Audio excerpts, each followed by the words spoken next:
Audio 8 प्रत्यक्ष फलदायिनी साधनाएं। लेखक वेदमूर्ति तपोनिष्ठ पंडित श्री राम शर्मा आचार्य। 10वां मौन व्रत। कितने ही व्यक्तियों को ऐसी आदत होती है कि उनसे चुप नहीं रहा जाता। हर वक्त कतरनी की तरह उनकी जीभ चलती रहती है। कोई कहने योग्य आवश्यक बात हो या ना हो, उन्हें कुछ न कुछ कहे बिना चैन नहीं पड़ता। व्यर्थ की अनर्गल, झूठी, मनगढ़ंत, निष्प्रयोजन गपशप करते हुए उन्हें बड़ा मजा आता है। वास्तव में यह एक बड़ा दुर्गुण है। वाणी हमारी पवित्र, आध्यात्मिक एवं महत्वपूर्ण शक्ति है। इसके एक एक अणु का सदुपयोग होना चाहिए। लोग नहीं समझते कि शब्द के साथ हमारी कितनी विद्युत शक्ति, जीवनी शक्ति एवं प्राण शक्ति मिली रहती है। वाणी के साथ साथ हमारी संचित शक्तियों का क्षरण होता है। देखा जाता है कि वाणी के द्वारा शत्रुओं को मित्र और मित्र को शत्रु बनाया जा सकता है। किसी के शब्दों में रस बरसता है और अमृत झरता है, किंतु किसी की जीभ जब चलती है तो दुर्गंध, द्वेष, घृणा और विग्रह ही उत्पन्न करती है। इससे प्रकट होता है कि हमारे भीतरी तत्व वाणी के साथ सम्मिश्रित होते हैं। वाणी जब निकलती है तो अपने साथ हमारे शक्ति कोश को लपेट लाती है। इस कोश को यदि अकारण अनुपयुक्त दिशा में खर्च किया जाए तो न केवल हमारी प्राण शक्ति नष्ट होगी, वरन बकवास की एक दूषित आदत भी हमारे पीछे पड़ जाएगी। महात्मा गांधी मौन में काफी समय बिताते थे। सप्ताह में एक दिन तो मौन उनका रहता ही था। इसके अतिरिक्त वे काम करते समय चुप ही रहते थे। महत्वपूर्ण राजनीतिक वार्ताओं में भी वे उतना ही बोलते थे जितना बोले बिना काम नहीं चलता। उनका कथन है कि मौन एक ईश्वरीय अनुकंपा है। मौन के समय मुझे आंतरिक आनंद मिलता है। किसी वक्ता का भाषण सुनने के लिए हमें चुप होना पड़ता है। कोलाहल में हम पास के शब्द भी नहीं सुन पाते, किंतु निस्तब्ध वातावरण में दूर दूर की शब्द ध्वनियां भी आसानी से सुनी जाती हैं। दिव्य लोकों से हमारे लिए जो दिव्य आध्यात्मिक संदेश आते हैं, उन्हें सुनने के लिए मौन होने की आवश्यकता पड़ती है। आत्मा के प्रति परमात्मा की जो संदेश ध्वनियां आती हैं, उन्हें मन और वाणी से मौन होकर ही सुना जा सकता है। यह एक दैवी रेडियो है। चुप रहकर, अंतर्मुखी होकर ही साधक परमात्मा के प्रकाश को ग्रहण कर सकता है। जो लप लप हर घड़ी जीभ चलाता रहता है, दुनिया भर की अगड़म बगड़म बकता रहता है, उसके लिए अंतर्मुखी होना और मौन के दैवी लाभ को प्राप्त करना कठिन है। एक बार ऋषि भाष्कली ने अपने आचार्य से प्रश्न किया कि भगवान ब्रह्म को कैसे प्राप्त किया जा सकता है। आचार्य ने कोई उत्तर न दिया। भाष्कली ने 7 बार यह प्रश्न पूछा, पर आचार्य 7 बार चुप रहे। अंत में उनने कहा, भद्र, मैं बार बार उत्तर दे रहा हूँ, पर तू समझता ही नहीं। उस ब्रह्म को वाणी से नहीं कहा सुना जा सकता, उसे तो मौन होकर ही समझा और प्राप्त किया जा सकता है। ब्रह्मचर्य वीर्य संचय को ही कहते हो सो बात नहीं। शक्तियों के क्षरण को रोकना ब्रह्मचर्य है। वाणी का संयम वाक ब्रह्मचर्य कहलाता है। जिस प्रकार वीर्य के अपव्यय से रोग, जरा और अकाल मृत्यु की गोद में जाना पड़ता है, वैसे ही वाणी का दुरुपयोग, अपव्यय करने पर मानसिक शक्तियों की न्यूनता होती जाती है। कहते हैं कि जो गरजते हैं सो बरसते नहीं। कारण स्पष्ट है कि बकवास में जिसकी शक्तियां अधिक खर्च हो जाती हैं, कार्य करते समय उसे उन शक्तियों की कमी पड़ जाती है। संसार के जितने भी रचनात्मक कार्य करने वाले महापुरुष, वैज्ञानिक, ग्रंथकार, सेनापति एवं महात्मा हुए हैं, वे सभी प्रायः मितभाषी थे। शक्ति के साधकों को मौन रहना चाहिए। मितभाषण को शास्त्रकारों ने मौन कहा है। जो भाषण किसी के लाभ, हित या कल्याण के उद्देश्य से किया जाता है, वह मौन है। उतना ही बोलना चाहिए जितना बोलना आवश्यक है। शेष समय में चुप रहना चाहिए। योग शास्त्रों में 4 वाणी बताई है। पहला परावाणी, दूसरा पश्यंती वाणी, तीसरा मध्यमा वाणी, चौथा वैखरी वाणी। इनमें से परा और पश्यंती सूक्ष्म तथा मध्यमा और वैखरी स्थूल हैं। मन में जो संकल्प उठते हैं, जो सोच विचार, ऊहापोह, तर्क वितर्क, आयोजन वियोजन होते हैं, उनमें सूक्ष्म वाणी का प्रयोग होता है। मध्यमा वाणी कंठ में और वैखरी जिह्वा में रहती है। घुसपुस अस्पष्ट वाणी कंठ से और स्पष्ट ध्वनि वाली जिह्वा से उत्पन्न होती है। इन चारों ही वाणियों का हमें संयम एवं सदुपयोग करना चाहिए।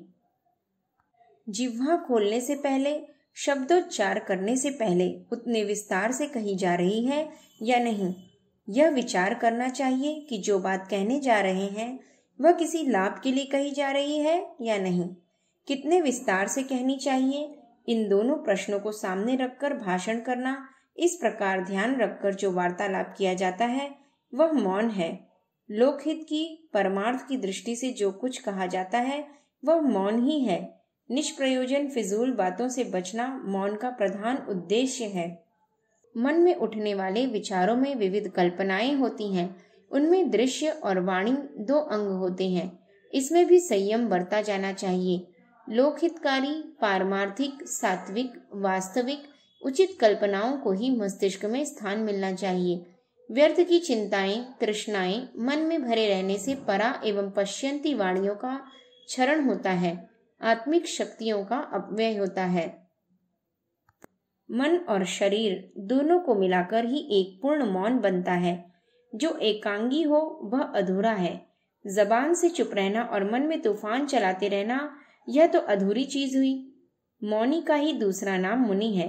मुनि से जीवनी शक्ति, जीवन शक्ति दूर नहीं होती है। मौन की साधना।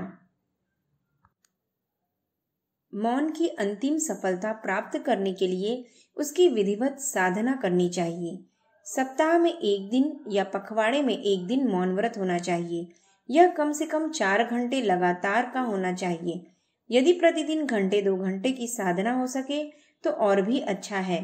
सुविधानुसार यदि समय और भी अधिक बढ़ाया जा सके तो और भी अच्छा है। मौन के समय अन्य शारीरिक कार्य न करने चाहिए। पूर्ण विश्राम लेते हुए एकांत स्थान में रहना चाहिए।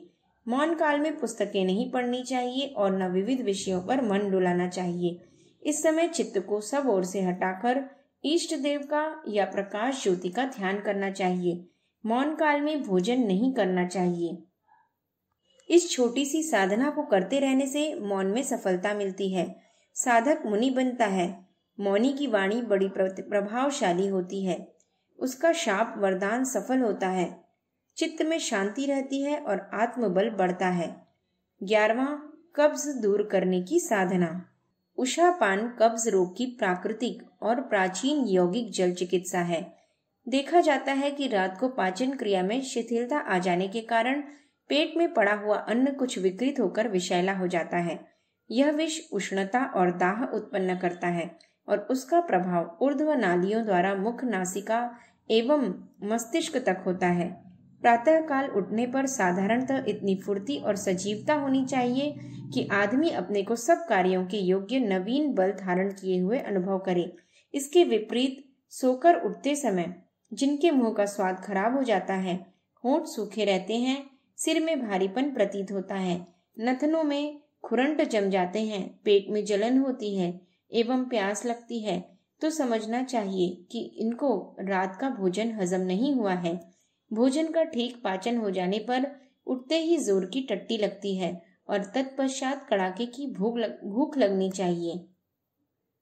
जिसका पाचन नहीं हुआ है वह भोजन आमाशय में पड़ा रहता है। इसे अजीर्ण कहते हैं।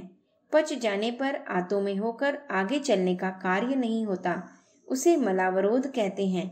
इनमें से कोई एक या दोनों का आक्रमण शरीर पर जारी रहता है और इन्हीं दोनों के अंचल में छिपे हुए और अनेक रोगों के कीटाणु पलते रहते हैं। बदहजमी के होते हुए नवीन रक्त और बल वीर्य की प्राप्ति तो हो ही कैसे सकती है। जिन्होंने उषापान किया है उन लोगों के अनुभव द्वारा यह बात सिद्ध हो चुकी है कि कुछ दिन पहले जिस प्रकार मुंह में कड़वापन, सिर में भारीपन, प्यास, पेट में जलन आदि शिकायतें होती थीं, अब नहीं होती। शारीरिक अन्य विकारों की वजह से प्रातःकाल जो उष्णता छाई रहती है, उषापान उसके लिए अमृत तुल्य है। उषापान की साधना। यूं तो सदा ही शुद्ध एवं स्वच्छ जल काम में लाना चाहिए, किंतु उषापान में खास तौर से जल की शुद्धता एवं निर्मलता की आवश्यकता है। इसमें लापरवाही नहीं होनी चाहिए। चाहे जल स्वच्छ ही हो, लेकिन फिर भी उसे किसी स्वच्छ वस्त्र से साफ बर्तन में छान लेना चाहिए। इसके लिए हमेशा शीतल एवं बासी जल की व्यवस्था होनी चाहिए। इसके मानी यह नहीं कि जल को बर्फ से शीतल किया जाए अथवा कई दिन का बासी पानी प्रयोग में लाएं। एक शुद्ध घड़े में इस कार्य के लिए सुव्यवस्थित पानी ढक छान कर खुली हवा में जल रखना चाहिए। प्रभात में सूर्योदय से कम आध घंटे और अधिक से अधिक 2 घंटे पूर्व इस क्रिया को करना चाहिए। बिस्तर छोड़ने के उपरांत फौरन ही इस क्रिया को करना ठीक नहीं। बिस्तर से उठने के बाद कुछ देर घूमकर 2-3 मिनट बाद गहरी श्वास लेकर हाथ मुंह धोकर खूब गरारे करने चाहिए। इसके बाद नासिका द्वारा धीरे धीरे जल पीना चाहिए और 2 बार उसे जोर के साथ बाहर निकाल देना चाहिए। पर विश्वास हो जाने पर कि अब नासिका में किसी प्रकार की अशुद्धता नहीं रही, पुनः नासिका द्वारा जल पीना चाहिए। बाद में अभ्यास द्वारा पाँव भर तक जल पिया जा सकता है। सर्वप्रथम नासिका द्वारा जल पीने में कुछ कष्ट होता है। मस्तिष्क एवं नासिका की नलिकाओं में कुछ चींटी काटने जैसी पीड़ा होती है, किंतु 3-4 दिन के अभ्यास के बाद वह शनह शनह दूर होने लगती है। फिर तो तनिक भी कष्ट नहीं होता। नासिका से उषापान करने के उपरांत मुख द्वारा जल पीना चाहिए, जिसकी मात्रा आधा सेर से किसी भी हालत में अधिक न होनी चाहिए। हाँ, यदि अजीर्ण हो तो 1 सेर तक भी पिया जा सकता है। नासिका से पानी पीते समय जल्दी जल्दी खींचना नहीं चाहिए, वरन धीरे धीरे पीना चाहिए। सर्वप्रथम नाक से पानी पीते समय 2-3 बार नाक से पीकर मुंह से कुल्ला कर देना चाहिए, ताकि किसी प्रकार की गंदगी मुख द्वारा पेट में पहुंचकर विकार न पैदा कर दे। मुंह से पानी पीते समय जितनी कम श्वास ली जाए उतनी ही लाभप्रद होगी। उषापान सदैव शौच से निवृत्त होने से पूर्व करना चाहिए। यदि नासिका द्वारा जल पीने में कष्ट मालूम हो तो मुख द्वारा ही लिया जाए। मुख द्वारा पीने के उपरांत यदि हो सके तो पुनः नासिका द्वारा पीने का प्रयत्न करना अच्छा है। उषापान के लाभ। अजीर्ण दूर होकर शौच साफ होता है, पेट की गुड़गुड़ाहट एवं फूलना बंद हो जाता है, रक्त शुद्ध बनता है, मस्तिष्क शक्तिशाली एवं दृष्टि दीप्त होती है, शरीर में एक प्रकार की अद्भुत शक्ति पैदा होती है, शरीर का रंग निखर जाता है। उषापान करने के दूसरे दिन से खूब भूख लगने लगती है। स्वप्न दोष तथा अन्य वीर्य दोषों में आश्चर्यजनक लाभ होता है। कितने ही प्रमेह एवं स्वप्न दोषग्रस्त रोगी नियमित रूप से उषापान करने से रोग मुक्त होते देखे गए हैं। रक्त विकार में भी आशातीत लाभ होता है, बाल सफेद होना कम हो जाता है। उषापान कब नहीं करना चाहिए? जलोदर, गठिया, पक्षाघात, कुष्ठ, तीव्र ज्वर और जुकाम में उषापान नहीं करना चाहिए। इसमें लाभ की जगह हानि होने की अधिक संभावना है। उषापान के अभ्यासी को जो अभ्यास पहल करना चाहता है, कुछ बातें ध्यान में रखनी चाहिए। सूर्योदय से पूर्व तो उषापान किया ही जाता है। इसके अतिरिक्त नौसिखिए को ऐसे समय से कराना चाहिए जब न अधिक ठंड हो और न अधिक गर्मी। यदि फाल्गुन चैत से इसका अभ्यास किया जाए तो अच्छा है। वैसे जब चाहो तब शुरू किया जा सकता है। गर्मियों के दिन में मिट्टी के पात्र में, जाड़ों में चांदी, सिल्वर, ताम्र पात्र में पानी रखना अधिक लाभप्रद होता है। इस क्रिया में शीघ्रता कभी नहीं करनी चाहिए, धीरे धीरे पीना चाहिए। शरीर में जो विकार हो उस पर ध्यान लगाकर मन में यह संकल्प एवं भावना उत्पन्न करनी चाहिए कि अमुक रोग के लिए मैं यह अमृत पान कर रहा हूँ। पाठक वृंद इसे करके देखें, फिर स्वयं प्रशंसा करेंगे।